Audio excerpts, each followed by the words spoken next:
Welcome to the Growth and Banter Podcast. My name is Blake McCullough, CEO and founder of GMS Media Group, one of Australia's leading digital advertising agencies. This podcast is for anyone looking to learn the insights and strategies from industry leaders and the highs and lows with leading a successful life.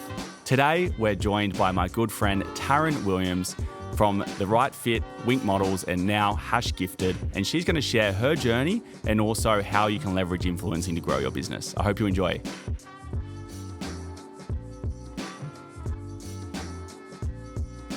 Welcome, Taryn. Thank you so much for having me. It's good to be here. Yes, likewise. Thanks for taking time out of your busy schedule. Pleasure. So we've been acquainted for some time, but I don't think we've had the proper opportunity to sit down and talk business. You know, we've obviously seen each other a lot in Cub, but I want to start off by sort of learning your story. Obviously, how you sort of came to start The Right Fit, Wink, and now #Gifted, which we do a lot of collaborations with our agency GMS. So give us the rundown. How did you get into it all? It's been a long journey. So I started in the industry myself as a model when I was like 15, and I could just see so many inefficiencies and inequalities in the industry. There was agents and talent had a pretty negative relationship, and there was a lot of the common things that you sort of think of when you think of the modelling industry were sadly true at that time. And more importantly for me at the time, it took about 90 days for models to get paid from when they did a job, which just seemed insane to me. Like, it doesn't happen in any other industry, right? No. It would be that the model got paid once the agency got paid, the talent agency, and the agency got paid once the client had been paid by the advertising agency. So there's three parties. So the flow-on impact of that meant that models were waiting, which just doesn't happen. Like, if you're a courier that works for a courier company, it doesn't matter if the end client hasn't paid their bills, you still get paid. So I thought, I'm going to start my own agency. Blissful naivety of youth, I was 21, so I thought, I can start a business. We're going to treat everyone with decency and respect. We're going to build this really beautiful family culture, and we're going to pay all of our models within 7 days, irrespective of when we get paid. So I had to get really adept at juggling cash flow really quickly because our clients still paid in 90 days. Yeah. But it just transformed the business. It meant that we could get really loyal models who were willing to go above and beyond for us because they knew that they were going to get treated well. And our clients really appreciated what we were doing. They wanted to have a really healthy relationship with an agency and to feel like we were an extension of their team. So that business is 17 years old now. Wow. So quite the wild ride. Yeah. About 650 models Australia-wide. Okay. Yeah. And then The Right Fit came out of building an in-house platform for that business, because we had probably, about 10 years ago, we probably had 400 models, and everything was being done by texting the model, hey, you've got a casting this afternoon, 3:00, them texting back, yep, great, emailing out call sheets. Anytime a booker left the agency, we lost all of the information that was held in their heads. So, past history with clients, all of those things. And there was so much opportunity for human error. Like, you miss a text message, it wasn't going to happen. So I thought, okay, maybe I can find like an off-the-shelf software that manages onboarding our models, keeping all of their personal details up to date, checking availability and scheduling them on shifts, and then booking them and managing invoicing to clients and paying the talent. So productizing it a little bit. Yeah. Streamlining the whole process end to end. And unfortunately, there was nothing available off the shelf. So again, I was like, that's fine. I'll just build something. I never built Just build something. It's not that hard, is it? It's just going to be super simple. So I went and got 3 competitive quotes from digital agencies. This is 10, 11 years ago. And I was like, this is what I need to build, and they were like, okay. I ended up picking a company that had built a fly-in, fly-out miner software. So it's scheduled like, do they have a 16-wheeler license and they can go to this shift in Toowoomba? And I was like, it's kind of what I need. It's very similar, right? Except do you have a size 9 shoe and blonde hair? So engaged them to do the build, and they just saw me coming, right? I was like, what if I added this feature and we could have that, and I could have like, can we filter by who's got a manual driver's license and who has this kind of a passport and this? Anyway, I just added so many features. I had no idea about building an MVP, and it went from probably being, I think the original quote was about 3 months, $90,000 to like $450,000, Wow. 18-month build. Wow. And as you know from building a website or anything like a tech product, once you're in, you're in. Yeah. Like, once you've started, you can't like, oh my God, I've just got to see this through to the bitter Yeah, you can't just throw 100 grand and go, nah, forget I'll it. just leave it there, yeah. So I was like, okay, I've got to get this done. So finished the build, and it actually transformed the business. Like, whilst it was a super painful experience, at the end we could scale to 650 models without adding any additional headcount. We kept all of that data, and we could easily look back at 2, 3, 4 years worth of jobs and go, okay, this client prefers this type of talent, this is their sort of average repeat rates, all of those things were now in a system. And it was amazing. And at the end I was like, why didn't I build this as a marketplace? Because it was just as Freelancer had come onto the scene, and I was like, instead of building a system where clients still had to call us or email us and then we put it into the fancy system and sent it out, I was like, I should have just built this that clients could do that part themselves. Yeah, so you were internally doing it to streamline your operations, and then you thought, okay, let's do this externally. Yeah. So this time I knew a little bit more about how to approach a tech problem. So I went and saw a bunch of clients and talent and said, look, if I built something like this, did all the user research, put some wireframes in front of them, said the rough idea, this is how it would look, would you use it, or do you really need an agency to manage these parts for you? Like, how much do you value that relationship? Or if I could build something that was sort of cheaper, faster, direct, would you use it? And they're like, yes, I would. So went and built an MVP this time, quick and dirty in WordPress, spun something up, and it was very much like the do things that don't scale. Like, it was basically a form that you filled out. We then contacted the talent in the background. Hey, so it had photographers, models, actors, influencers, stylists, like anything that you would need for a creative campaign. We would then go and say, okay, who's available? Magically present them to the client so they think it looks like a marketplace. And once we had a proof of concept that they would actually use it, that's when we went and built the whole product. So that was the right fit for my next business. Okay, excellent. And #Gifted is sort of your new baby. It is. And it's funny how, the world of modelling and influencing, promoting products has evolved and changed over the years so much. And you've really been at the frontier, I feel, in the industry. I think like productizing something that is quite manual in an industry is very difficult. Like we have that same problem with our agency, and we were talking about systems before about how important it is to have a system internally, let alone externally for your customers. But talk us through Gifted and sort of what the whole process around, getting companies to gift products to influencers and models in order to then showcase that versus the ordinary way of, I guess, just paying a model to showcase their product. Yeah, so I think I was seeing the industry really change and adapt, where clients had originally wanted sort of top tier influencers, very high followings, pay to play, and consumers were getting really savvy to that. And there was this sort of shift towards micro and nano influencers who had highly engaged, very niche audiences in a specific kind of field, a vegan influencer or, a mummy influencer on the northern beaches. And a lot of the times these influencers didn't require payment. They didn't have audiences of that size. And there was also on the other side, brands had amazing products and services or experiences to give away. And they just wanted authentic people who genuinely wanted those things instead of, paying an influencer where maybe it doesn't feel super authentic to their feed. It's not something that they really genuinely want, but hey, it's paid. It's a face level transaction. Exactly. And so I'd seen this sort of change happening when I was still at the right fit, and I thought, okay, maybe I could just build a really simple platform where brands can list what it is that they're willing to gift. So, services, hotel stays, restaurant visits, obviously clothing, makeup, all of those kind of things. And influencers who genuinely wanted to receive those products because maybe they already use that brand in their day-to-day life, or it's something they want to try, can swipe yes or no in an app-style functionality. So like a dating app, they can go, yes, I'm keen to receive it, or no, I don't. And then when the two parties match, the brand can just go through, pick the people that they want, products get sent out, and then when they post about the product, we capture all the content for them so they can then amplify it and whatever. So the idea was that there's so much power in user-generated content and these micro and nano influencers who have really engaged audiences, who are really authentic, and changing away from that, what can feel really contrived about, the things that people feel are cringe about influencers, changing that to being these really organic transactions where people are authentically talking about a product or service. They actually care about it. Exactly. And I always say to brands, it's not always like, this was amazing, 5-star experience. I absolutely it was like, hey, look, I don't love the packaging that it came in. It was a bit messy on my hands, but I actually really loved this and this and this about it. And, that's really powerful. That's the kind of content that as a consumer you go, I actually do want to try that. It feels really organic. It feels like it's really talking, this is a human being telling me their genuine experience of that product or service, not someone being paid to promote something. It's the old saying goes, right? If it's too good to be true, it sometimes is. So it's like if you're painting a picture that's something so perfect and great, you almost don't believe it.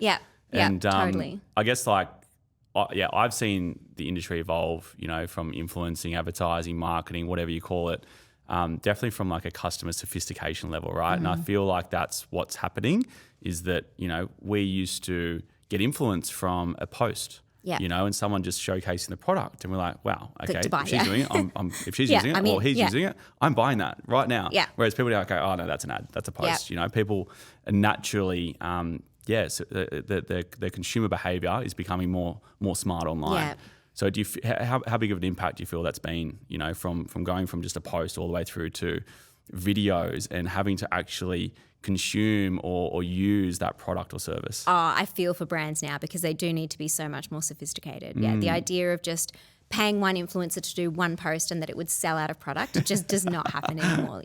The joys. Exactly. You need to think about the whole consumer journey and those different buyer personas because, you probably have this. You ask a client, like, okay, who's your target audience? And they're like, women between the ages of 18 and 60 in Australia. And you're like, I need some personas from you because what the great thing is with influencers is you can go, okay, I want to go and find, I know it's the yoga girl on the northern beaches or this type of user persona. I can then go and find really great creators in each of those niches and I can map out their buying persona. How many different touch points do I need to reach this person on? Like, do I need, after 3 touch points, do I need to offer them a discount code? Or at touch point 2, I want them to see a great video testimonial that is from someone who looks like them, who feels like them, that they resonate with. So yes, having someone post on social media is one part of it. And then how do you back that up with the, CRM, relationship marketing, email marketing, the paid advertising, understanding that people are going to need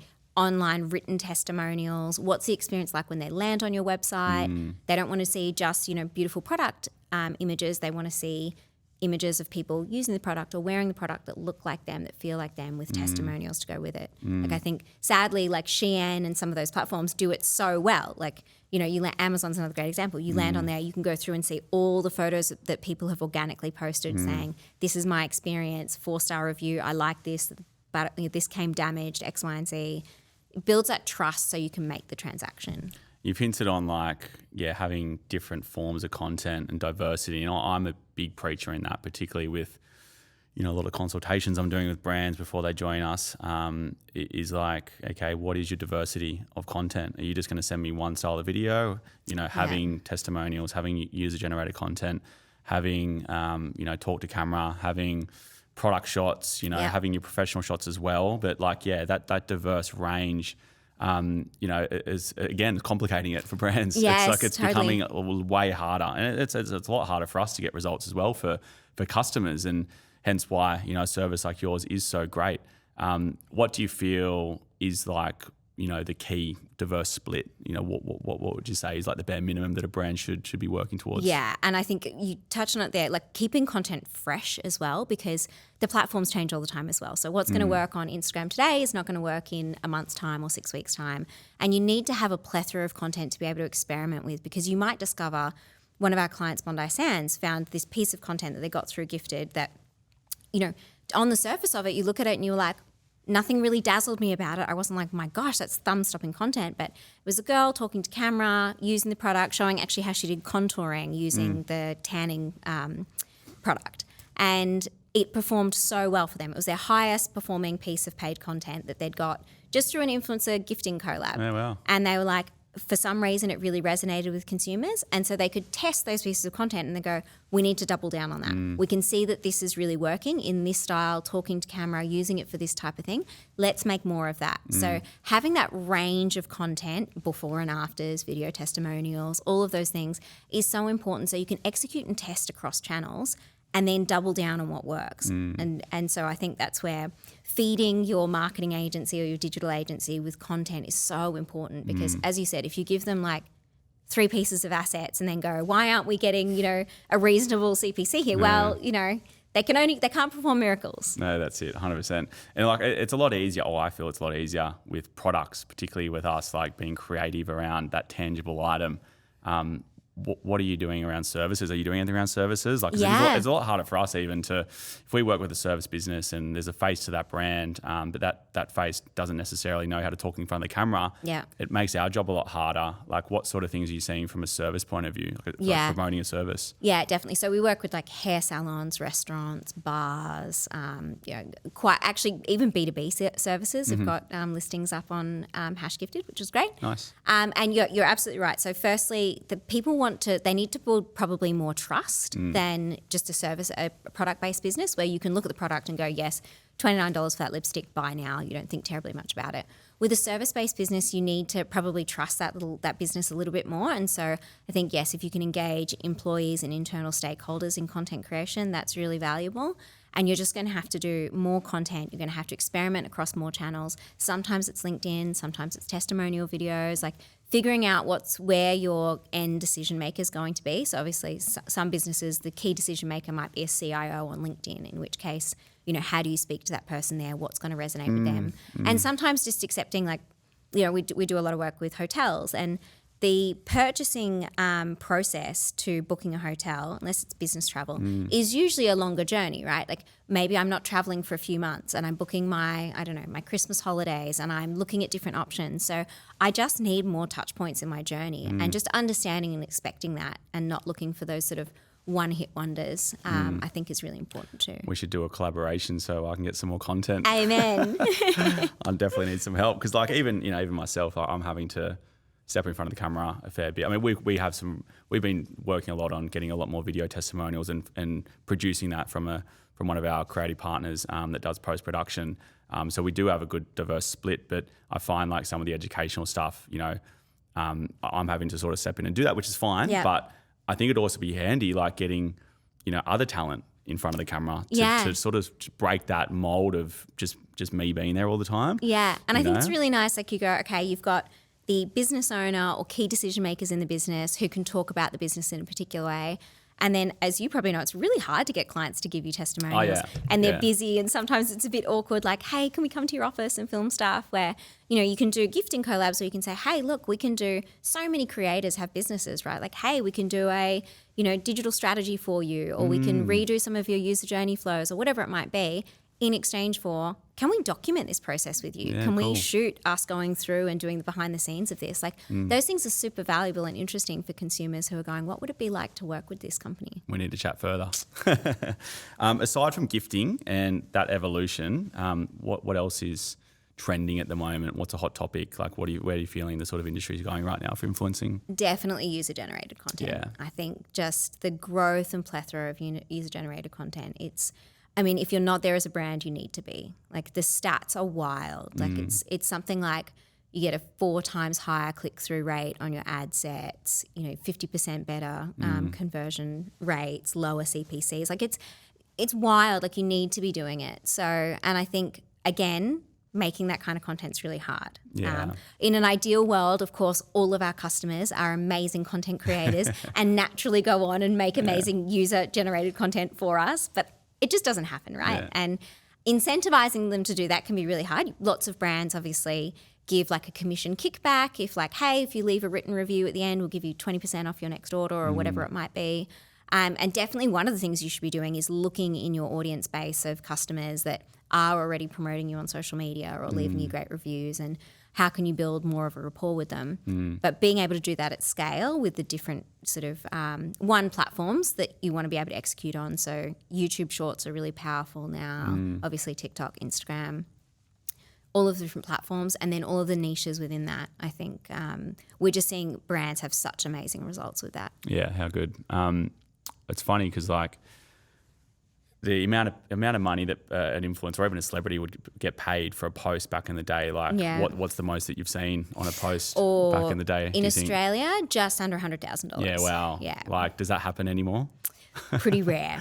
Now it's like it would be really sophisticated brands who are building out like long-term relationships where they've got someone on retainer. Yeah. They're doing like a product collaboration line. There's a launch event with the creator. There's a bit more into it than just the post. Yeah. So I guess like in terms of that user-generated economy now, how are influencers getting paid? Like what is the transaction like now? for the influencers. So I think really great. There's now like quite a clear split between influencers and creators too, and they're not necessarily always the same. So some people are just purely influencers. Maybe they don't make amazing content. They're not fab with editing or any of those things, but they've got a really trusted audience who look to them for specific things and potentially in a specific niche. On the flip side, there can be creators who maybe have a very small following but are really amazing at making content, whether that's stills or video.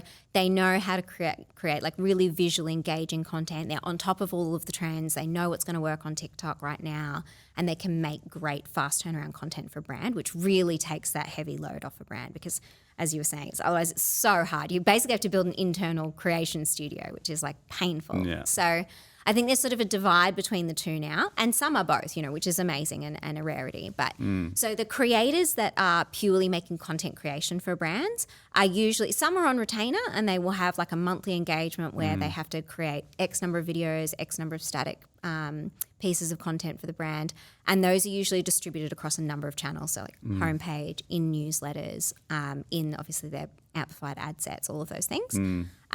Others are doing individual ad hoc one-off engagements, whether that's paid or through gifting, where a brand will flood the market, get as many creators making content, both for their in-house use and also ideally for sharing across social. So, and then influencers, definitely still an industry. There's definitely people who are still getting paid lots of money to, post individual pieces of content. Usually brands are slightly more sophisticated and they're looking for more than just a one-off post. Yeah. So even if it's, one in-feed and some stories or posts across multiple platforms. But that's definitely still an industry. I think that they know more now that they have to back that up with amplification. It doesn't just live and die on social media anymore. They're smarter about how to execute that. So it's become splintered. You've got your creators and you've got your influencers, then say your ambassadors, then celebrities. Yes. So it's almost like a bit of a sliding ladder. Yeah. We like to complicate things as humans, don't we? Jesus.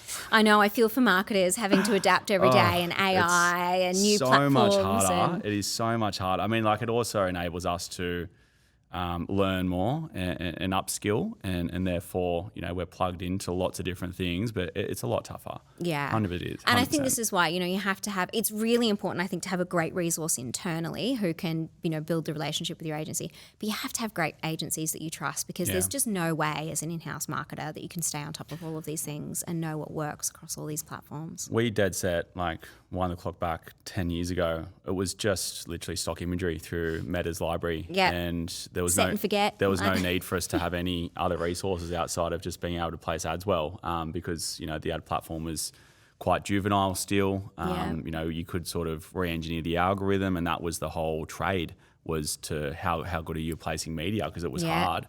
But the creative and the copy side of it was nowhere near advanced.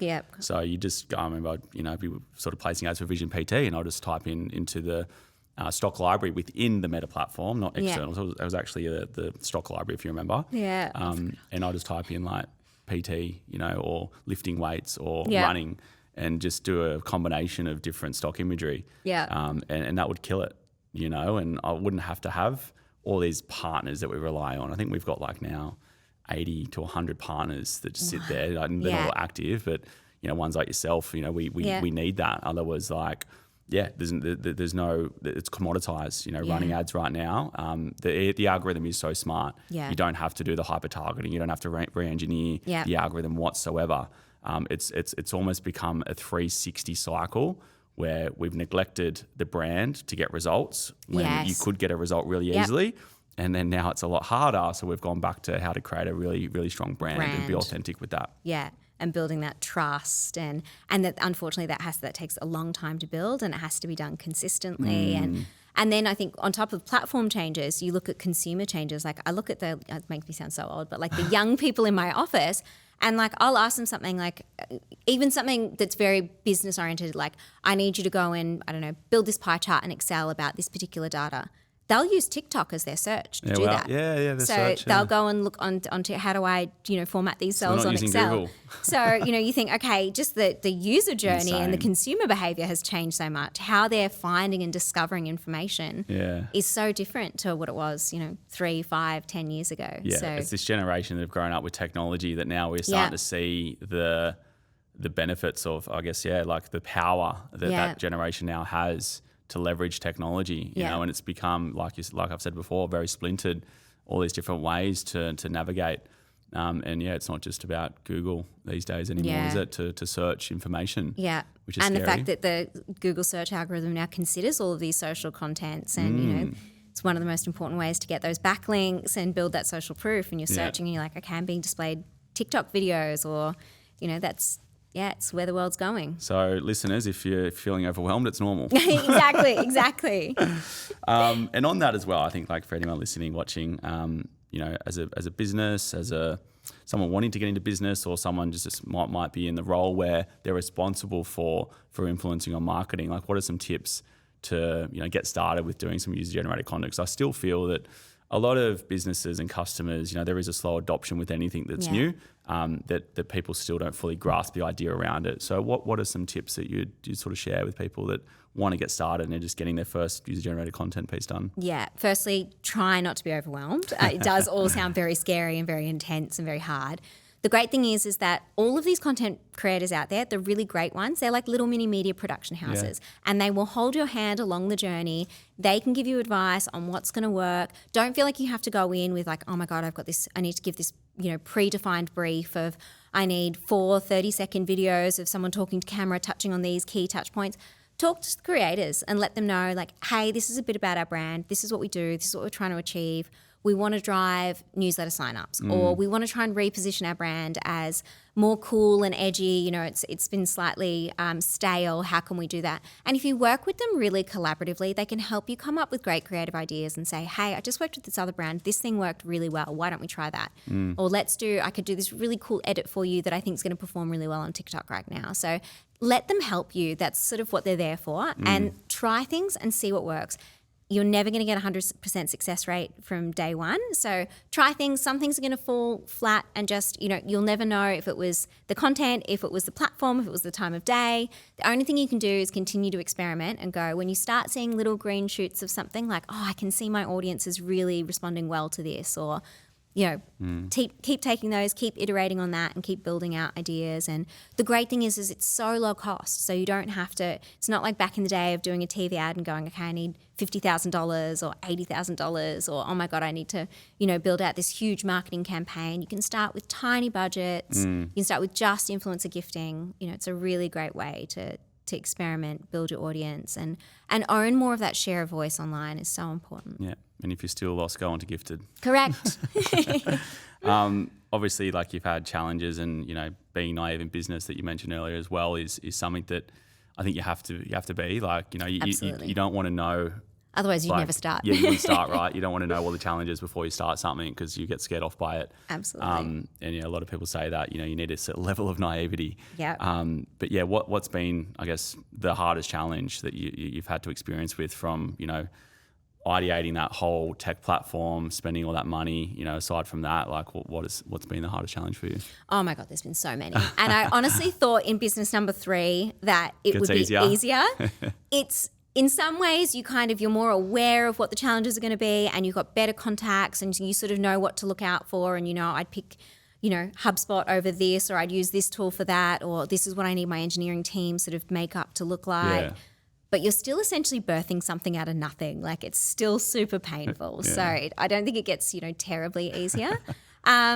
Raising capital is super painful and really hard. It was like, you know, obviously my first rodeo doing that with The Right Fit, and understanding who the right partners are to bring in, understanding the dilutive effects, you know, understanding what strategic capital can really unlock versus just capital. So trying to make some of those decisions is really hard. And then I think being in any high growth business, building the team and the culture is really hard, because the people that I need today, the marketing manager I hire today is not going to be the marketing manager I need in 6 months' time. You know, the business grows so quickly and we adapt so quickly, we acquire customers so much more quickly.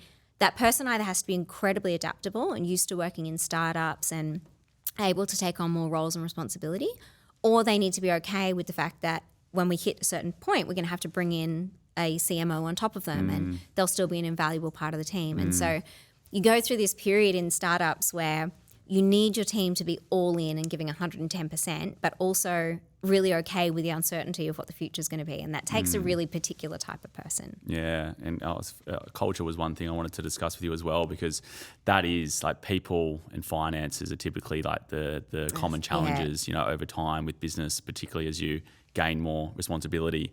The finances and people are two of the hardest things for anyone in business. So what are you doing from a cultural point of view to keep the vibe going? And now in your third business, what are some lessons that you've learned with culture? Yeah. So thankfully, Wink has an amazing culture, and that business has grown year on year, every year, and maintained that culture. And I wish I had an answer for how that happened, but it seems to be like purely by chance. And look, a slightly less complex business, if I'm honest. The right fit was really tough because we had probably 65% onshore staff, 35% offshore, and that makes it really hard. You're in different time zones. We had an office in Singapore, so those things make it really hard to what you can't see. I'm all for people that want to work remote. I'm probably an office first policy person if I had my way, but what you can't see is if someone's overwhelmed. You can't see if they've got too much on your plate. You can't see if they're having a bad day. Whereas I can look across the room and see if someone's, overwhelmed, if they're stressed, if they're, drowning in what's on for them today, or if they're in a really great mood and they're really, open to a collaborative discussion. You can't tell that when you're not all in the same space. So that's really hard. What I've always tried to do in my companies is give people like real honest transparency to the overarching goals of the business. So KPIs, North Star metrics and all of those things, but also like full P&L transparency. So in my businesses, they all have that. So there's no point in me telling them, we need to hit this goal over here and then being like, great, well, let's hire 8 more salespeople and 15 more engineers, like Godspeed. I'm like, cool, here's exactly what we have to work with. We've got 9 months runway left, or, this is our current burn, or, we want to, Gifted's cash flow positive. So I'm like, if I want to maintain cash flow positivity, we need to grow to be able to grow the OPEX. And particularly with investment, right? Yeah. So, making those decisions. So I decided, okay, if I give my team visibility and transparency to those things, I got a bunch of smart people around the room who my staff will have equity in Gifted as well. So, okay, they've got equity. They want to see the business succeed. And ideally I hired them because they're much better at one particular part of the business than me. Whether they're brilliant engineers or probably multiple different parts of the business, but they're brilliant engineers or they're an amazing CFO or whatever it might be. So hopefully they can help me solve those problems, figure it out, looking at the data and going, why don't we try this? So it's really hard, I think, to get culture right. And I wish I had the answers. And I feel like it changes so constantly. You navigate COVID and then, even individual team members, you'll have people going through a divorce or sickness or having, I've got my CTO has just had a new baby. So that sort of getting that juggle right is a really tough part. Yeah, we've, the transparency, I think, is an important one. We do that as well. We do sort of biannual or quarterly sort of catch-ups and quarterly reviews with our team, but at least like a biannual sort of update on the business, and we share everything, figures, growth, profit, whether we're negative or positive profit. So then, they're not just sort of looking at, cool, we've made X revenue. Where's my sort of cut of that? It's like, well, he's like you said, this is where it goes. And the ATO, that comes knocking on your door, that they don't have to deal with those responsibilities. So as a business owner, it is hard to wear those responsibilities, and then have staff sort of, not appreciate that. That's why transparency is so important. To make sure that they know exactly what you're going through, right? Yeah. Like I do a Tuesday sales and marketing meeting, and also a bit of a director's update at the start, so they know exactly what I'm doing. So if I'm not in the office all the time, they know where I am, which is stuff like this, and doing events, and all this other stuff outside the office. Catching up with my advisor. There's a lot of stuff that goes into the business outside of just being there. Yeah. We're starting to do a lot more events. I think being a small business, getting people out of the office and just doing we did a charity event the other day, which was at this sort of charitable farm. So we're sort of picking veggies and stuff like that. Yeah, I love that idea. Really I'm going to steal that. I can't remember the name of it, but I'll share it with you later. But stuff like that's been really cool, and we're going to do a a Pilates group session as well at Body by Good luck Burner. with that. That's tough. Yeah. I need it personally. I'm actually doing my first one tomorrow morning. Good luck. I love that you're like warming up. You're like, I've got to be really good by the time I bring the team here. Like, Pip hammered me on not doing Pilates because she kept telling me to do it because I've got a sore lower back at the moment. It's been giving me grief. So if she's listening, Pip, I'm finally doing it. But yeah, stuff like that, I feel like it doesn't have to be involved just going to the pub and having a drink, right? Totally. Like, there's so many things you can do to inspire your team from an event point of view and get them out of the office. And that's been really good for us. I make sure every month we're doing something and I've got it on the board and they can suggest things as well.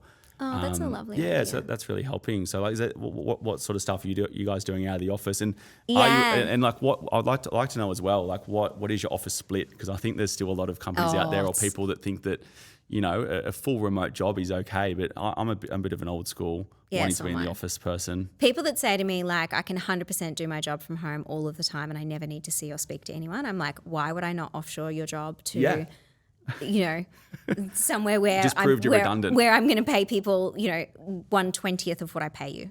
So true.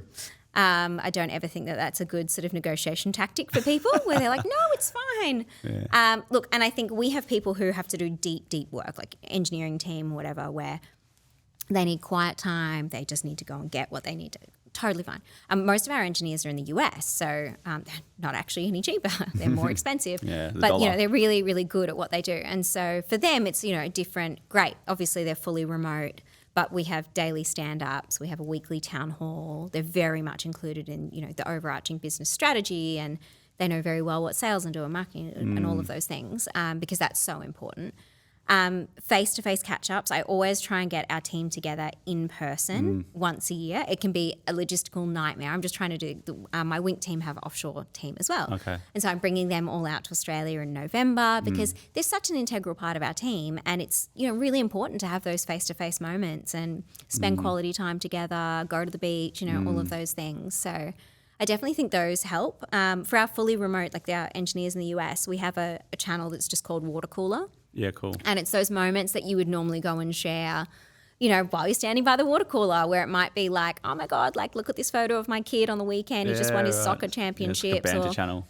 Or, hey, I listened to this really interesting podcast. And everyone knows it's not urgent. You don't need to read it straight away. But, you know, they know that there's that sort of collaborative thing going on, and they can come back and learn something about someone else in the team. And but it is really hard, and understanding how important it is for people to feel like they're a part of something, they're going on a journey, they're valued, they're not just a number. It's hard to get that balance right. Yeah, absolutely. Yeah, culture's key. I always think, like, when I'm hiring that, you know, skills is something you can teach, but like the attitude and overall culture dynamic of someone and personality, it's a lot harder. Like, you can change, but it's not something that you can really teach straight away. 100%. And you need to make those decisions of, like, are you bringing someone in to be on the journey with you, or just to be there for a short period of time where they're just going to come and go? Yeah. And I try to reflect on, like, the successful hires I've made and, like, what are the common traits now? What are the common traits? I think that people who are either regular exercisers or part of some professional, like they're, you know, in a footy team or whatever, where it's about not letting other people down. So they have a community. Yeah, and that they, you know, they have to commit and show up and do the pre-work, you know, so they're training in the gym, they're a runner or whatever it is. People who are into that kind of thing, I think, have a natural default towards being better employees in my teams. So I think it's probably that, you know, they're self-starters, they're motivated. There's no one there in the morning saying, hey, get up and go for that run. They're like, I want to do this for me. It's important to me to honour commitments to myself. So I think that's probably one that I reflect on, that is what I look for now in hires, where I'm like, what else is on their resume? What do they do? What are they into? That's a good question to ask. Like, what sort of groups or communities are you a part of outside of work? Yeah. You know, and your friends? The other interview question, which I've never used, but someone recommended to me the other day, is what role do you play in your social group? Yeah, wow. Like, are you the mother hen? Are you the, you know, organizer? Are you the... Because I think when people reflect on that and go, yeah, genuinely, I'm the wild card who's always coming up with something crazy and innovative for us to do. Yeah. Or I think being able to honestly talk about what role they fill in their social group, because that's sort of who they authentically, genuinely are, is an interesting one. Yeah, I think we neglect the whole personality questions and testing as a society when we recruit, right? And we've learned to sort of do some more personality testing, because if we're recruiting for a role that is naturally going to require someone to be communicating to a client every day and going and meeting, naturally that's going to be someone who at least is a little bit extroverted. Yeah. So if it's 100% of an introvert, like say a computer developer might want to be in front of their computer, behind their computer screen more so than communicating, which is totally fine. Yeah. It will just suit a different role. So yeah, it's interesting. I might steal a few of those questions. Let me know how you go. Yeah, I will. Aside from challenges, which are part and parcel with growing businesses, what's something you're most proud of? Oh, God, that's a good question. I feel like I never have those moments to stop and reflect. And this is something I'm really bad at, is like it's your actually water cooler moment. Yeah, like celebrating the victories. Like you reflect and you go, like, you know, you raise capital and people go, oh my God, that's amazing. You know, you got these people to believe in you and give you all this money and back you. And then you go, yeah, but it's not a good time to celebrate. I got to go and deliver on all that stuff I just said I was going to go and do. So you've just worn way more responsibility. Exactly. And we're already behind because we've been out running this roadshow. There's never a good time. So I think I do find it hard to like take stock and go, wow, you know, look, exiting The Right Fit was an amazing achievement. And I think building something out of nothing, building it to a place where we had 17,000 talent and 11,000 clients by the time I sold that business. So building it, scaling it, exiting it, and, you know, having it go to a new home and be all the things that I wanted it to be was a pretty wild journey and something I definitely didn't, I think, take stock and go, wow, that all really happened. Just threw myself straight back into another startup, you know. No, congrats. That's a good one, because we can easily create things. Running it is another thing, but knowing when to step out of that and then, you know, evolve into something else, that takes a lot of guts. Not a lot of people have that opportunity, or they miss the opportunity. Yeah. You know, so understanding the right time and separating from particularly your first baby and first sort of, you know, successful business, that would have been a hard decision. Yeah, it really was. And I think, you know, finding the right time where it's the right thing for you personally, it's the right thing for your team, it's the right. Excuse the pun.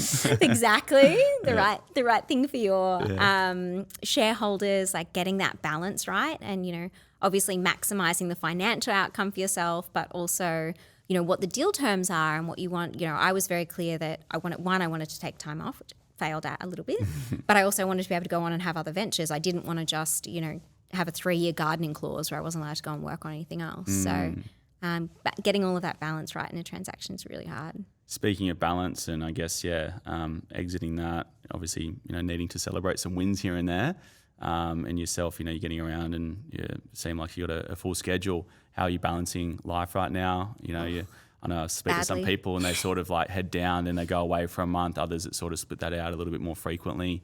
What are you doing outside of I probably all need of this? to do them more I just did 6.5 weeks overseas in the hope that I would break some bad workaholic habits, which I did not. Did you take your computer? I did. Oh, that's the problem. I think I did probably 2.5 weeks of not working. Okay. And then like slowly crept myself back onto Slack. And like, so it's hard. You need to delete hard. the apps. I find if I'm particularly away for like a week or two, I have to delete my apps. Otherwise I'm naturally just gravitating towards it by default. Yeah. It's like social media. And it's like you can see, if I can see someone struggling with something on the team, or I'm like, you step in. You know, just instead of like letting them skin their knees, nothing's going to be completely broken. Yeah. Whereas I think what would be better, instead of doing like a 6.5 week trip every year, is probably doing like 10 days once a quarter. Because nothing, clients can wait 10 days. Yeah. There's nothing that can't wait, a period of time like that. So this year I definitely need to find some better healthy balances, especially, I still have Wink, which I own, but I just don't work in. Hash Gifted, then my board roles and everything else. I overcommit. I like to I get excited, shiny new things, take on new projects, and then go, how am I going to fit all this in? So the true entrepreneurial spirit. Oh, it's terrible.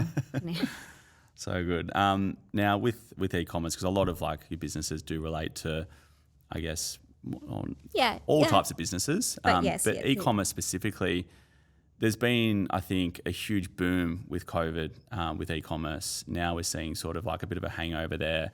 A lot of new brands popping up as well. Like, what do you think the biggest shift is happening at the moment, or even in the future, next 1 to 3 years with e-commerce? I think it's become so much easier to start an e-commerce brand, right? Like so many great direct shipping and drop ship platforms now. You can spin up a Shopify store in like an hour. There's so many amazing plugins that can, deal with all of your, CRM integrations. Like 10 years ago when I was sort of building my first platform, like you had to custom build all of this stuff. So like it's so much easier. Like the barriers to entry to getting started are so much lower, but building a great business doesn't get any easier. So I think we've seen lots and lots of people get involved, get started, which is great, and I'm all for the entrepreneurial journey. But I think there's been so many people get burnt because they go, oh, I saw this person on social media who's built a $100 million business by buying stuff on Alibaba and reselling. And like, no, you need to understand the basics of like building a brand, telling a story, understanding the narrative, understanding your personas, and those are very, very different things. So drop shipping and actually creating a brand, drop shipping, you're looking for the trends and just scraping the margin versus like the brand, a completely different thing. Yeah, exactly. And like all of the logistics that go into a business, understanding your margins, having a really good handle on your finances and being able to do that financial modeling and going, okay, great that we might have found this product. How many units do we need to sell before we're going to be able to cover our costs, and what's our CAC to LTV ratio, like all of those things. So I think it's a really exciting time to be in like any kind of I always wish I had a direct to consumer brand because I love the idea of like actually testing if the stuff that I think would work. Yeah. I think it's a really exciting time. Maybe that's business 4.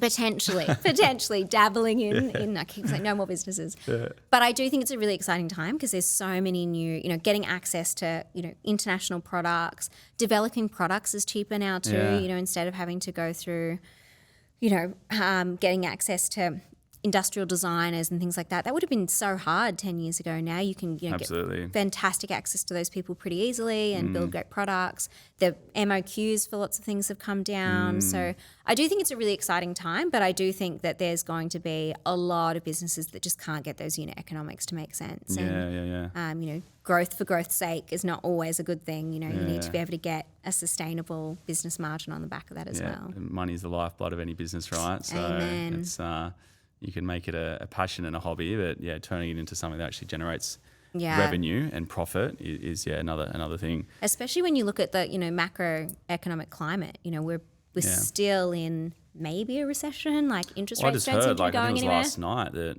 Australia's had like one of its poorest performing economic periods. Yeah. So I was a bit shocked by. I thought we were in the clear. Yeah, no, not looking good. And globally, the McDonald's index, like it's the first time that for 13 consecutive quarters, McDonald's earnings have gone backwards and growth has gone backwards. So, there's some pretty dire trends out there. And so I think, is it the right time to go and spin up a new business and take maybe if you're doing something, really innovative but I think, consumers are really starting to feel the pinch. And even though actually our economy in Australia is quite strong, and, we're seeing good jobs growth and all those things, people feel that the economy is not in a good place. And so discretionary spending is dropping. Like it's a tough time to be out there trying to sell products that are maybe not necessary. Yeah, and there's a lot of saturation. It's hard to be first to market with something. Curveball, if you were to start a D2C brand, what would you do? What are some things you think? I'm really into like health and biohacking and wellness. And so I would love to do something in that space, but obviously they're so tightly regulated. Yes, there's only so much you can do from influencing in that space. Yeah, exactly. So I would love to find something in that space that I could really have a crack at, something that's like really quite innovative and different. But would I do it in Australia where there are such tough regulations? I don't know, but maybe in the US. But there's so many amazing products and services like that in the US that are just like, 10 years ahead of where we are in Australia. That I think make a fundamental difference to like longevity and human health, and that I think are really important. So I'd love to do something in that space, but it's a tough one. Yeah, I think it is still very much an untapped market when it comes to like mental, physical health, like there is a lot of stuff popping up, but how can people get access to it and use it in a way that they don't have to go to a GP? I think that sort of stuff is, the whole GP process is sort of, getting a bit of a shake up as well. Fully. There's a lot of opportunity there.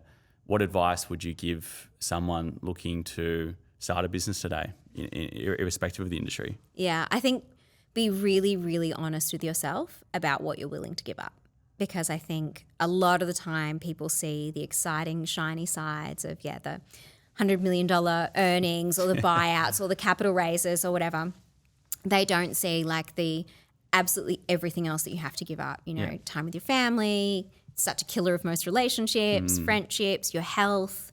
It's really something that you have to be really, really honest. Like, are you willing to go all in? Is it the right time for you personally, professionally? I always say there's no shame in being an entrepreneur. Like being within an organization that allows you to be innovative and entrepreneurial within their company, whether that's building out a new product stream or whatever it might be, a business unit.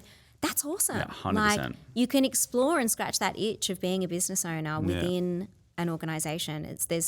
Being an entrepreneur is very sexy for anyone who has not done it. Like once you've done it, you're like, there's nothing cool or sexy about this. It's so a true. Grind. The cumulative hours I would earn more working at McDonald's. You got to really push past that and believe, okay, I can build this though to something that's going to. Yeah, and there's so many opportunities to be entrepreneurial with organizations, particularly in like the tech world, and there's so many business or entrepreneurs building brands that they need someone there to drive it for them. Yeah, which then absolutely. opens up more opportunities. So you don't have to necessarily wear all the risks, but you can run and grow a business and create new businesses within that model in an entrepreneurial way. So 100%, Absolutely. that's good advice.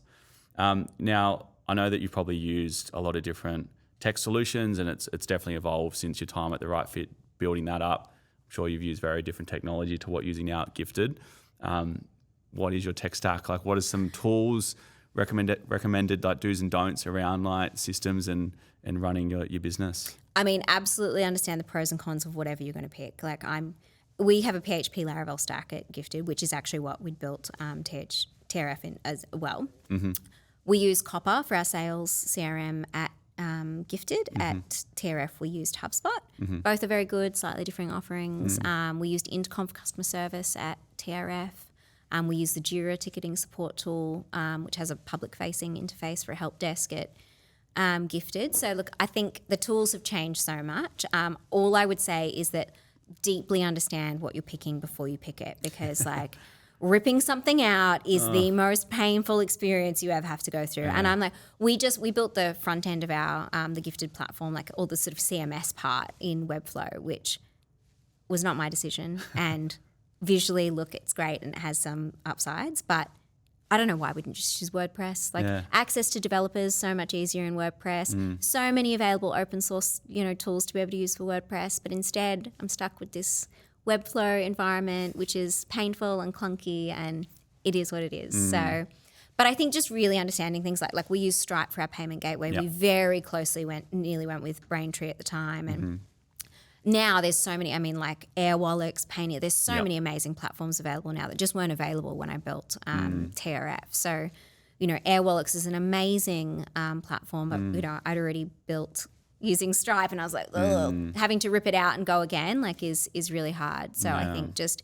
understanding the lay of the land, know what's available to you, and understand that ripping anything out is going to be really painful. You'll probably never end up doing it. So yeah, and I think also don't sit on it. Like we definitely have had the mistake of thinking that we need to get to a certain level before we inject a system, but we realise that we can't get to that level because we don't have a system. Yeah. So there is so many different platforms you can use. I think it's important to bootstrap a business and use those cost-effective solutions.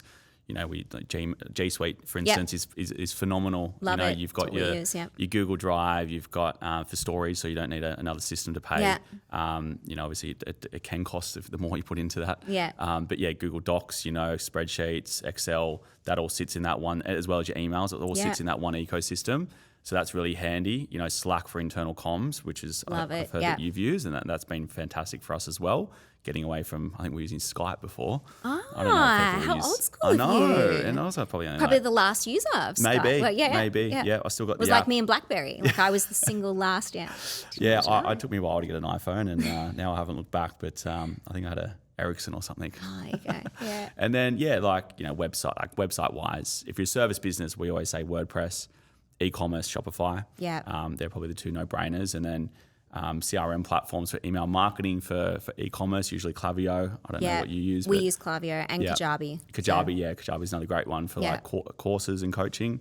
And then we're just migrating over to HubSpot because we found all our systems were disjointed. So having that single source of truth and pulling the trigger, the right time to do that. I think like if it's your first business and you've not done it before, don't go out and buy a flashy system that's going to cost you thousands. Totally. And we've already invested 20 grand in the past 2 months, but we need it. It's absolutely crucial for us to get to that next step. Yeah. It's Loom. I'm obsessed with Loom. Yeah, Loom's fantastic videos too. I record Loom videos all the time because like we all work crazy hours, and sometimes I can't get a meeting with someone, or sometimes I want to give customers feedback. Instead of writing this long diatribe, I can be like, hey, here's a quick Loom video, 3 minutes, done and dusted. So guys, like, rather than writing emails for Loom listeners, everything. Loom, you can record your screen record, and then send it. So then you can actually, it's like doing a recorded Zoom almost without needing to jump on the meeting with the person. And especially in a tech business where you might need to say to someone like, okay, you just need to click here and then you can, so you can do all of that for them. It's really fun. And so many of these are free, right? Or like Loom's free up to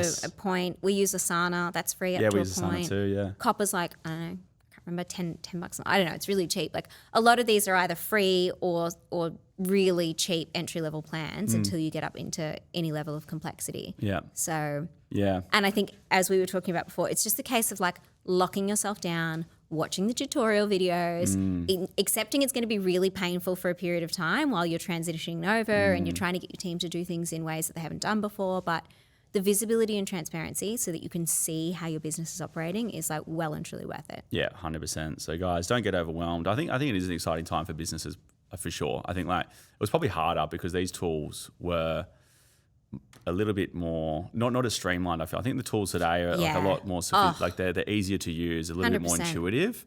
Like when 10, 15 years ago, technology was a little bit clunky, and it was I mean, hard I to look use. at implementing our first CRM at Wink, and we use HubSpot now, but we use Salesforce beforehand. I mean, hectic. Yeah, it's a beast. Months of integration and like. We were going to go with Salesforce. I'm glad I didn't last year. Not that there's any right or wrong, but just in terms of our style of business. Yes, yeah. Whereas now, like the costs have come down so much. It's relatively quick and easy to implement, and and they're adding new features all the time across all of these different like Monday. There's so many great like off the shelf tools that everyone should check out. Absolutely.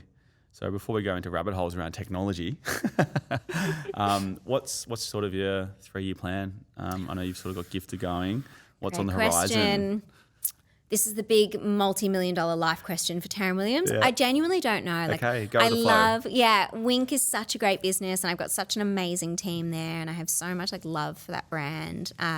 Gifted is doing incredibly well, which is exciting, but also painful because it's growing faster than I thought. It's probably at a point where we either need to raise capital or I need to bring in some more senior hires, which is just a problem I thought I would face early next year as opposed to now. So thinking about how we scale that and launch in the US, and then my time is just spread really thin, and so I need to make some more strategic decisions about what I want to do with. I keep calling it like my last chapter of work, and people are like, "You'll still be working it," but I feel like I've got one last role in me, and like I think I love all of the businesses that I've had and that I still have, but I've got probably one last roll of the dice. So I want to do something that's probably different to what I've done. So whether that's going in-house and working for someone else, whether that's working on something that is sort of a little bit different outside of my wheelhouse of like talent and tech. I don't know. Okay. And I mean, if someone's looking to get into influencing, because I know you sort of work with a lot of talent, what's some advice you'd give them if someone's like, I want to be a creator or I want to get into influencing? I know there's a lot of young girls and guys out there that, are looking to build up their profiles. And I think there's probably way more content and creators coming up through the ranks. So what's some advice to people, young or old, looking to get into it? And it's hard for them to get cut through. I do feel for them. So I think you've got to be consistent. Like any good job, it's about putting in the hours. It's about treating it seriously. You can't just expect that you're going to blow up overnight. You need to really treat it like a business and go through, okay, what's my content plan? What are my talking points? What's my niche? What am I going to stand for? What do people want to come to my platform? And am I entertaining? Am I educational? Am I like, what is it that I offer? And then getting really used to looking at the data and the insights. So, okay, what does perform well? What doesn't? What do your audience want to lean into? And that doesn't necessarily mean you pivot your strategy to that, but at least you know what's working and what's not. And then, having to show up consistently. You can't just post, come back every couple of days and be like, oh, I haven't replied to any of these comments. Any platform will penalize you if you don't use new features or if you don't use the platform in the way it was designed. So you can't just post and ghost, post something and you need to be engaging, building community. It's called social for a reason, like replying to comments, replying to messages, engaging with others, going and commenting on other people's posts. So all of that is really important. So and what platforms should they be focusing on? I know sort of Facebook's becoming a bit redundant from an organic point of view. Yeah. Do you even bother with that anymore? It's really hard to say because it really depends on sort of where their niche is. There's definitely still like some of the Facebook communities and groups online can be still really powerful if you're looking for a particular type of maybe more mature audience. I love Reddit. Like there's some amazing Reddit influencers. Substack's really cool if you're a writer. I probably don't recommend X or Twitter. Yeah. I still don't think anyone is using Threads. I don't know where that went to. Yeah, Threads is gone. I think Twitter, X is just not as commonly used in Australia. Yeah. It's definitely more political and more, more of an American influence. I could be wrong there, but last time I checked, it's not as used here as it is overseas. And I think TikTok, it's all a little bit like what's going to happen with the regulation in the US, because I think if they force decouple the US entity from China, then that's crazy. There'll be no algorithm, so I don't know what we'll be seeing. Do you think that's going to happen? Yes, I do. Really? I think something's going to have to happen. And then therefore we'd probably follow suit, wouldn't we, here? Yes, we would get the same version as the US do. So which will fundamentally I'm sure a lot of change people would platform. love to see it go.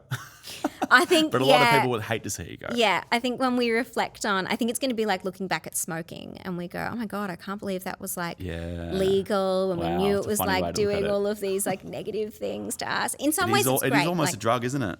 Yeah. I mean, I notice my own user behavior and I think, God, how did I just end up spending 40 minutes, deep in some person's dog's social media account or watching this video about, I get stuck on Instagram Reels. I don't consume TikTok. Because I know if I do, I'm just going to get stuck on it with another whole another platform. Yeah. But I think I'm also in that age bracket of probably more Instagram than TikTok. But I get really stuck into Reels. It's so... And then you communicate with friends just by Reels. Yeah. You just send them Reels and that's all you do, you're sending Reels back and forth. Yeah, it's a sign of love, isn't it? It's a love language right there. Yeah. But and then you go, wait, do I feel good about myself? No. I didn't spend the time doing what I wanted to do today. I didn't get the extra walk in. I didn't hit my 10,000 steps. Or, I've got those I haven't called my mum back, whatever it is. It's pretty... And, those instant dopamine hits, so they feel really good. I think the dopamine's a big one. And I've been seeing a lot of posts come up with some brands, and I think it might even be a platform talking about dopamine addiction. And it's around scrolling, and it's true. You get stuck on it big time. I feel like sometimes, even if I've had a drink the next day, I'm on Reels way more because it's like my brain wanting needs that. The dopamine recharge. Yeah. And so I feel my pattern, definitely changes. And so many people who are getting diagnosed with ADHD in later life, and I actually just think it's that our attention spans, we're not used to sticking something out and that's hard and difficult. We're not used to reading a book and sitting there, and we want instant gratification, quick things. We don't want to sit there and write a board report that's going to take 3.5 hours and require us. No, we're going to get ChatGPT to do that. Exactly. Compress that all for me. Tell me how the business performed last month. So I think we are fundamentally rewiring our brains through these platforms, and that's really scary. It is scary, and I mean AI, it's negligent. So I guess not touch on that. What's your thoughts on AI and it's so fascinating because I think Are you using it with your business? I definitely use it. I use it in a lot of different elements of our business. We've just built, or we're using an LLM to deal with response time. So it basically measures whether or not a message needs to be responded to. Like if it's someone just saying, okay, thanks, that message doesn't need a response. So we don't need to send the creator or the brand a follow-up to say, hey, don't forget to reply. So for things like that, it's really interesting. It can digest so much information and give us better experiences than we could possibly do manually. But on the flip side, I think at it from a business perspective, and I think, okay, well, we're already having clients who will just license a model's features. They'll get them to come in, do a shoot, license their sort of look, and then use AI to regenerate, thousands of images of content with them in different outfits, looks, as new season collaterals arrives. Because previously they'd have to get a model in twice a week to shoot new, dropship items. So you just get the foundation. And then the AI can replicate she does it. whatever, 500 different looks and poses and whatever, and they can just churn and burn that. So we're now having to how do we license for that? How do we charge for that model's appearance, and... Because that's sort of removing them from future work in a way. Yeah. Exactly. So, and a model is normally compensated for how long she is, well, obviously one on set, she or he, but then where that image is used and for how long. And so if now that's going to be used in perpetuity, how do we charge for that? What does that look like? Yeah. And the fact that, the loss of revenue of her going to set every single week so it's a pretty complex, and then, false content and fake is the number of people I know who will send me something and I'll be like, not real. That's not real, right? And I just think about the generation coming after us. I still remember going and getting my Encarta, CD and putting in the computer and having to look up your references and write your Harvard-style reference checks. Yeah. But if they haven't gone through that and they're just used to believing that what they see on the internet is real and not thinking about reference checking or what's the quality of this source, or even though it might be in a news organisation, how is this organisation skewed? Who are they backed by? How do I trust this piece of information? Is it a reputable source, or does it have a political agenda? Very scary. A lot of confusion. A lot of confusion. I definitely think there needs to be regulation. It's going to get worse before it becomes good. Absolutely. And I've heard, some sort of people say that. Even people that have predicted it from 20 years ago, saying that this is going to be, a level of process we have to go through with technology. It's going to get not great, I don't think. Yeah. And we're already seeing it, like you said, what the trust, it's causing such a level of distrust that genuine business brands are probably, losing out on business as a result of people just not trusting to purchase online. Yeah. It's society's so fractured. You look at it is polarized, it's more fractured, splintered. Yeah, we don't know what's real or not. It's a strange world we're living in. It's going to get weirder. Yeah. Time to move to that tiny island and, give it all up, change my name and live off, become a fisher person. I'll join you. Tick. Yeah, slower life. I'm all for it. Amen. Look, we've got Black Friday, Cyber Monday coming up, obviously the holiday season. Hate to say that there's only 3-4 months left of the year. Where's this year gone? Every year it's getting quicker as you get older. Yeah, so true. Not fun, but what's some tips coming up to this holiday season? Obviously it's a very busy period for businesses and e-commerce particularly. What would you say for that sort of Black Friday, Cyber Monday and coming up holiday season tips? It sounds really obvious, but start early if you can. Every year I feel like it sneaks up on us and you're like, oh my God, how is this here again? If you can start early, get great banks of content so you're ready to go.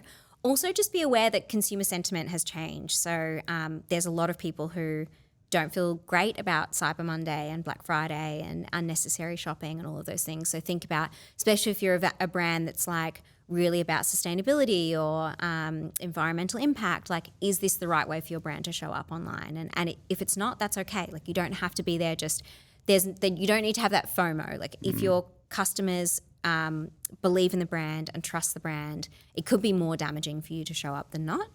If you are going to show up, do it in a way that makes sense for you and your brand and that really offers value. I mean, I think we all do it now, and especially, with the auto sort of spam messages in your Gmail. Yeah. Don't just send me an email saying 15% off and a big picture.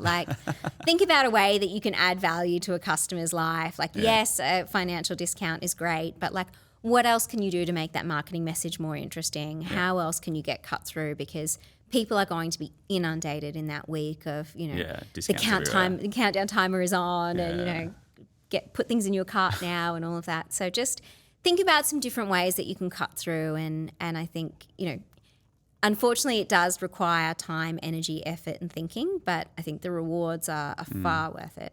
So adding real value, not just, because it's true. It's if every brand's discounting 15 to 40%, then it brings everyone on that same level. Yeah. So it's how are you different to others that are doing the same thing at the same time? Yeah, exactly. Interesting. And then, in terms of 2025, I know this year's been very much around AI, the shake of it. Where do you feel brands should be focusing things in 2025? Is it just going to be the same? What do we think?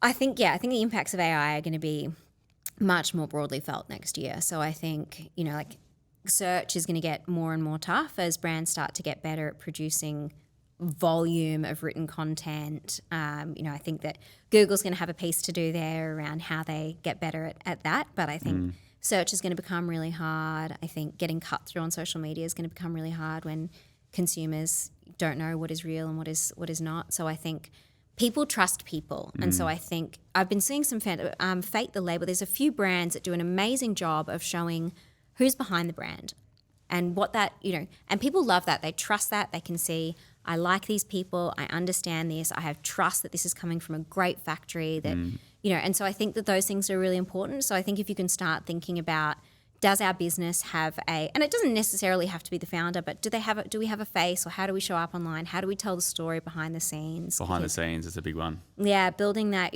Jane does it amazingly with Showpo. Like, how do you show that culture piece? And because people buy into that journey. They want to be a part of brands that they love. Yeah. And I think that's what's going to stop you from being disrupted by the next newcomer on the block who can just outspend you in ad spend. Yeah, and I think we all forget that we've got a walking video in our pockets at all time, and platforms to reach customers and gain that attention. Yeah. I think it's like the way to look at content.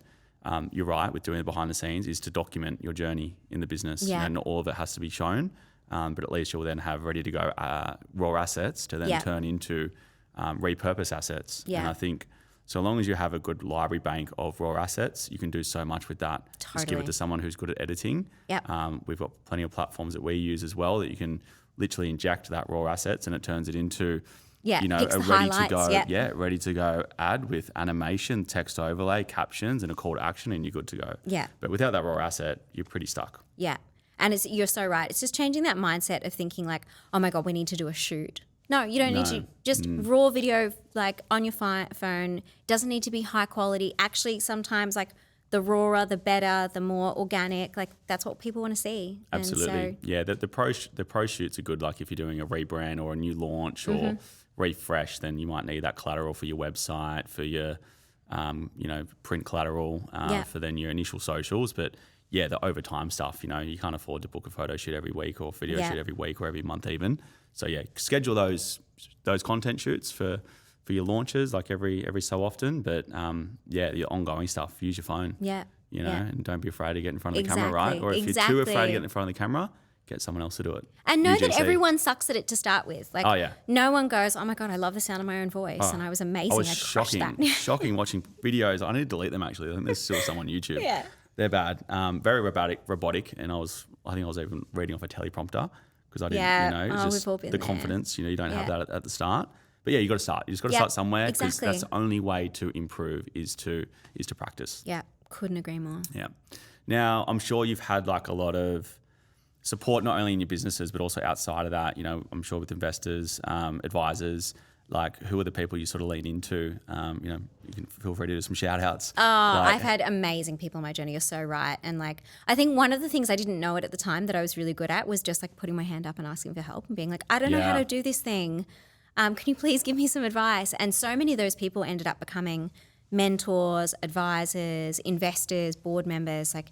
And I think what I would always do is I would keep in touch with them regularly and I would show the progress that I was making. I didn't have like a formal process for this. It was just, they'd say, oh, you should try this tool or software or blah, blah, blah. Or like, have you read this book? Go do this course. And I'd come back, a month later, I've done this thing, but I'm stuck here. Can I have, and they were like, wow, she listens. She's taking this seriously. She really cares. And that, those people became such a fundamental part of my journey. They advocated for me when I wasn't in the room. They definitely, people who are further along the journey than you can just spot stuff coming that you just cannot see. It's pattern recognition. They've seen it over and over and over again. And so, my board at The Right Fit were phenomenal. Like they really went above and beyond. Our investors, both our strategic and our venture capital partners were phenomenal. Like the number of times people would get in the trenches when, I was like, oh my God, I really need help right now. It was amazing. So I think building that sort of network and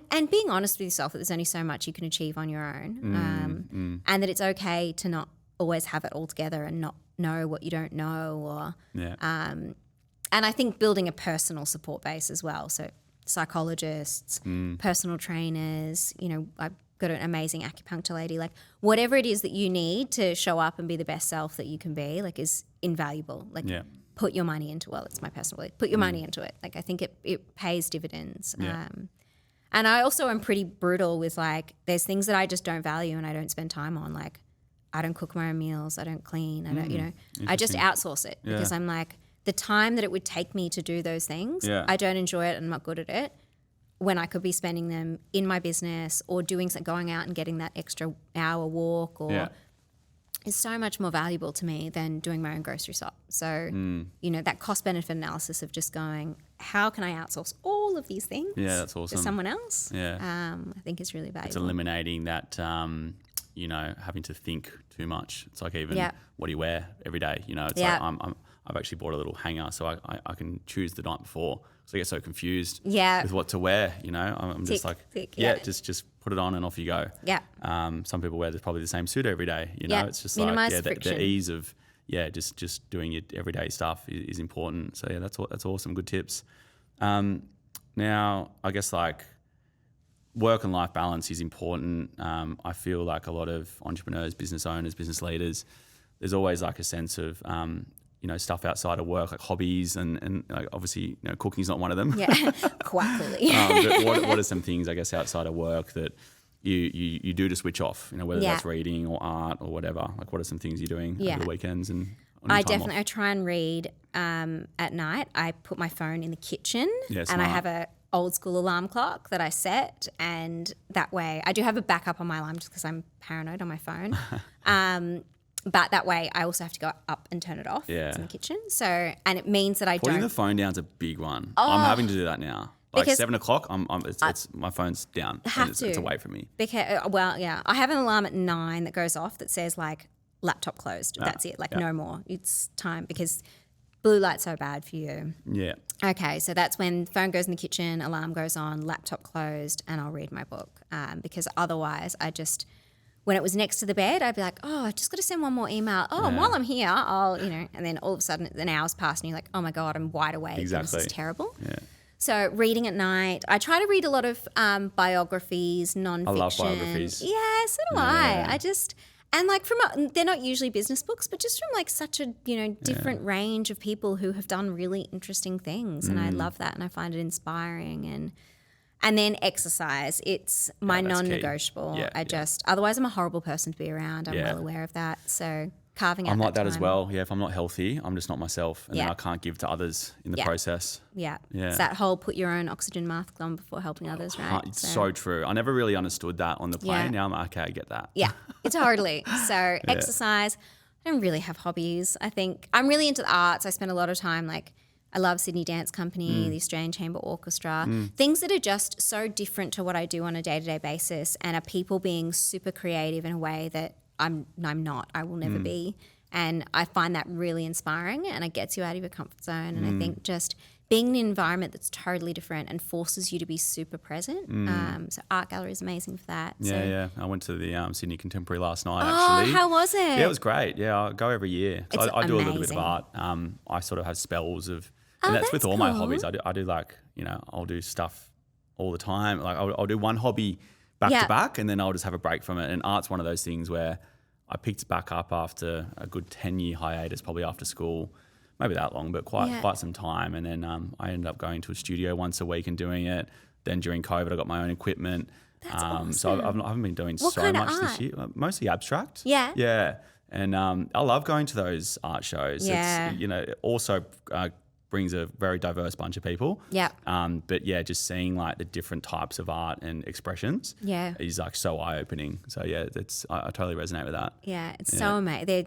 I forgot it was on, but yes. Yeah, it's on till I think next week or somewhere at least. Yeah. It's always amazing. Carriage Works, it's good. I get sucked You get a bit overwhelmed and dizzy just going all the way around it's so it. big. And then you sort of like... You got to break it up into 2 days, I always say. And then, you sort of like get back... You could almost do 2 laps and not even realise. Yeah. Yes, so true. So true. Cool. So before we wrap up, I always like to ask one retrospective question. If you could wind the clock back to your 18-year-old self, what advice would you give yourself? Oh, God. Wow. Okay. Probably slow down. I was in such a rush, 18, 19, 20, 21, to start my business, achieve so many things that it seemed so important that I achieved right now. And, I worked super, super hard, which is great, but I think I missed a lot of just the carefree joy that you can have at those ages where you really don't have any responsibility. Yeah.